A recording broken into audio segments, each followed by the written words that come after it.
Older Melania's. It's not in this magazine, but it's coming out soon. Would you like to hear Melania's 25 things you didn't know about? 25 things you didn't know about Melania. In Slovenia, I was a catalog model, which is what you call a model you order out of a catalog.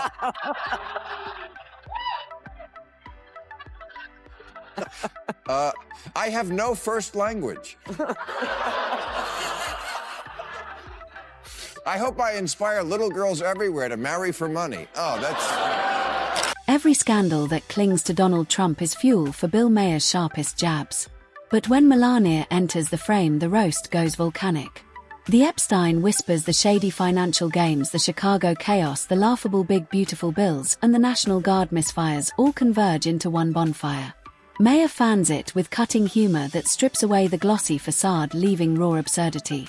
Together, Trump and Melania become caricatures of excess and delusion. Just let them pass like a cloud. Well, maybe that's what we should do with some of Trump's stupid stuff. He took a 747 as a gift? That's not cool. Oh, well. The top military guy is a big drunk? Well, so is Ulysses S. Grant. Maybe it'll work out like that. He's naming the Kennedy Center after... Wait, what?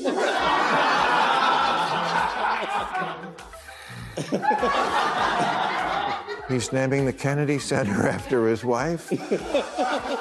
That's kind of sweet. Maher doesn't hesitate to skewer the Epstein connection, hammering how Trump's denials only amplify suspicion. Every time Trump insists he barely knew the man, the inconsistencies pile higher than the golden ceilings of Mar-a-Lago. Maher paints him as the guy at a crime scene, pretending he just wandered by, hands covered in fingerprints yet swearing innocence. The irony is brutal. Trump always leaves behind photos, quotes, and associations that contradict his every denial. Trump says, "Hey, waitress, how'd you like to pay no tax on those tips?" Remember that? And everybody was like, "Why didn't we think of that?"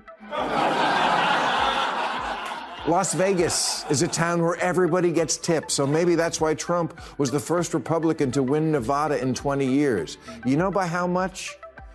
50.59%. Because napalm in the morning smells like victory. Maher dissects Melania's carefully cultivated silence, flipping it into a satirical spotlight.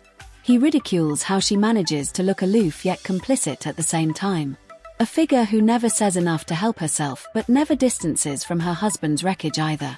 Maher jabs that her selective invisibility may be the most successful Trump strategy, though it hardly shields her from the fallout.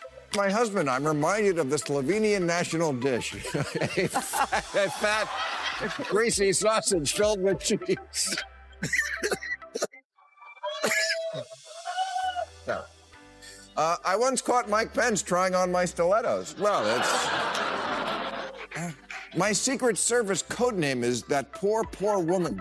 And he gave me a bunch of hats, but he didn't ask me to take a picture in one, which I appreciated. The guy I met is not the person who the night before the dinner shit-tweeted a bunch of nasty crap about how he thought this dinner was a bad idea and what a deranged asshole I was. I read it and thought, oh, what a lovely way to welcome someone to your house. The Chicago fiasco becomes Maher's next weapon.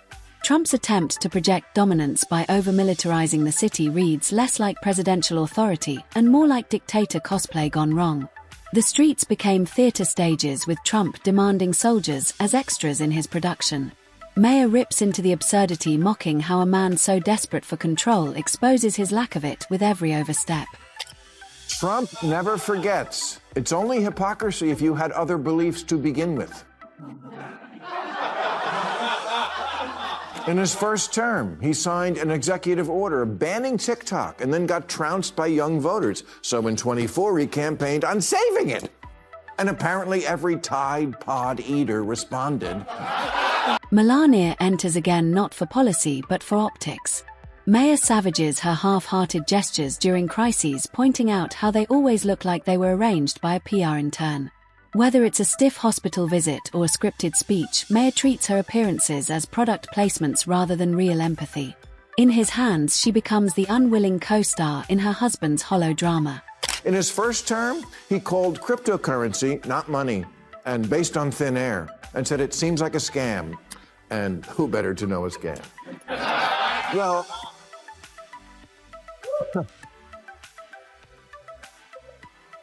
well, that was then. Now he's on more coins than Julius Caesar.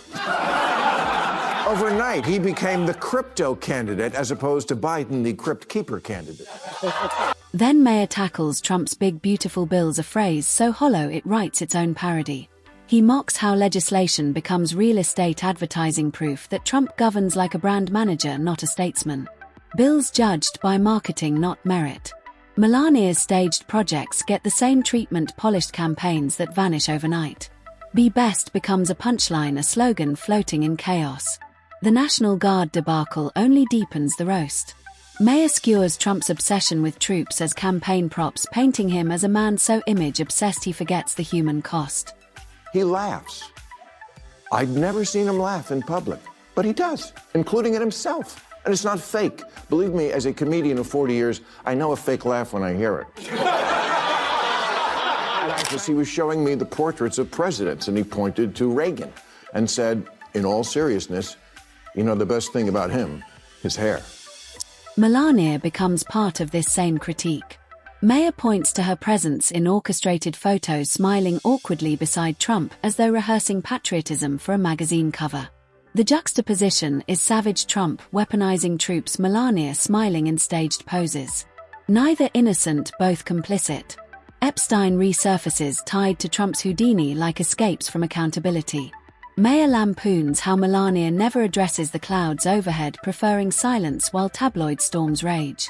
Together they're painted as experts at avoidance, keeping up the act while the circus burns.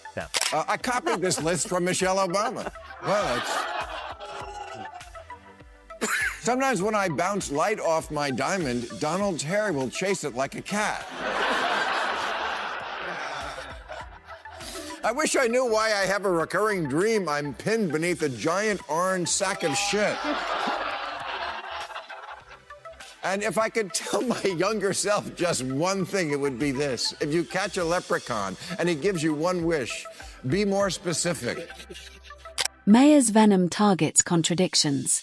Trump calls himself the champion of order but thrives on division.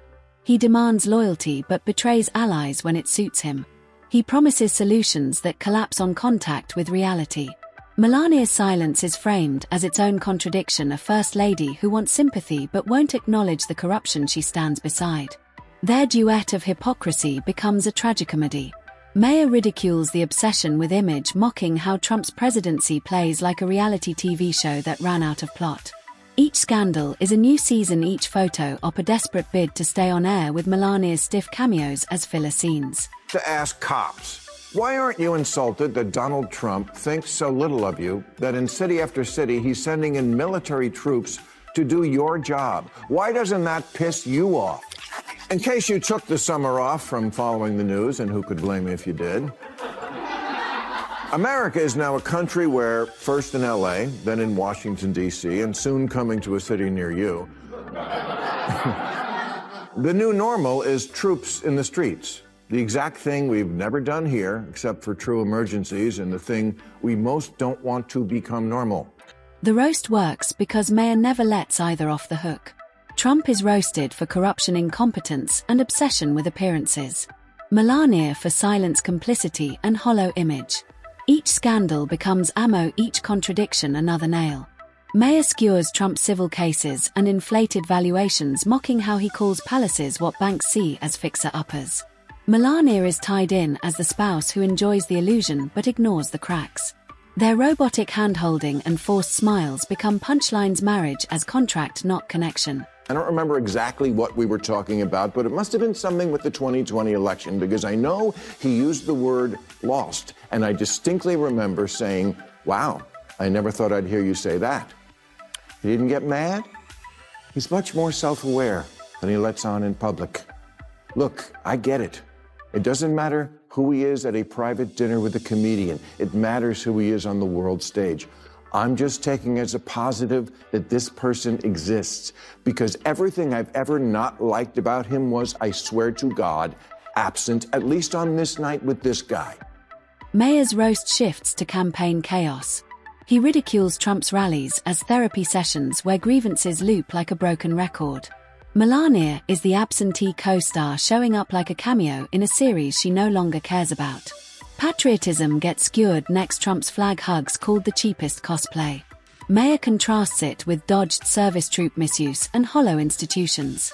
Melania's polished outfits and frozen smiles become props in the staged drama. Together they don't embody patriotism, they sell it like merchandise. Here's what happened. Remember Doge, the Elon Musk-helmed Department of Government Efficiency that brought in a teenage squad of tech geniuses to reduce the size of government and didn't even do that? Well, one of them, a 19-year-old named Big Balls, got jumped in D.C. last month by some other teenagers, one a 15-year-old girl. So Trump called out the National Guard. Maher mocks Trump's obsession with being the best, clinging to superlatives like a drowning man. Comparing himself to Lincoln while drowning in scandal, his hubris becomes comedy gold. Melania isn't spared. Her rare soundbites echo the same hollow exaggerations. Together they're portrayed as rulers of a golden bubble, golf courses and luxury retreats while crises rage outside. Epstein's cloud resurfaces again, a stain that Trump can't scrub and Melania won't acknowledge. Maher paints her as a silent figure in the background of a scandalous portrait impossible to erase, unwilling to speak. I think there's only conspiracy theorists on the right. I can't tell you how many people came up to me around that time. Bill, don't you think that assassination attempt was staged? Staged. You know, walk me through how you could stage a bullet hitting just the tip of your ear from 500 feet away. Yeah, shoot at my head. I trust you. But just graze me. It's a new shirt. I don't want to get a lot. Finally, Maher slices into Trump's media addiction, rage tweets, meltdowns, headline hunger. Every news cycle a battlefield, every outburst a desperate shout for legacy. Melania gets roasted for her bland interviews and vague platitudes, polished but meaningless. The contradictions stack higher. Trump rails against corruption while embodying it, mocks elites while living as one, claims to fight for the forgotten while billing them. Melania mirrors the farce, posing as dignity while complicit in spectacle. By the end, Maher brands them as the royal couple of farce rulers of a collapsing empire built on slogans, illusions, and empty promises.